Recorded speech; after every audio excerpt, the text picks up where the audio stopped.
ఒకటి మీరు సొంతంగా మీరు పుస్తకాలు చదవటం, ఎంతసేపు కూర్చోబెట్టి ల్యాప్టాప్స్లో కూర్చోవడం, ఫోన్లు చూడటం.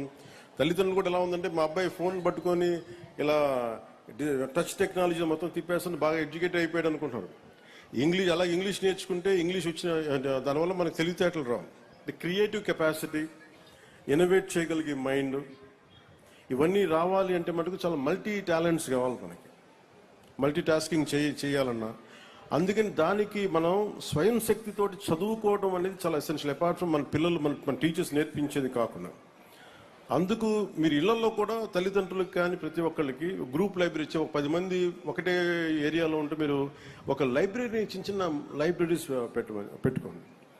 అలాగే కూటమి నాయకులు కూడా, జనసేన నాయకులు కూడా ప్రత్యేకించి పిల్లలకి, మీరు పొద్దున పిల్లల ఓట్లు కావాలనుకున్నారు, పిల్లలకి మీరు ఏం చేయకుండా ఓట్లు ఎలా అడుగుతారు మీరు అందరూ. అందుకని పిల్లలకి ఏదైనా కనీసం లైబ్రరీస్ లాంటివి మీరు పెట్టండి, మొబైల్ లైబ్రరీస్ లాంటివి.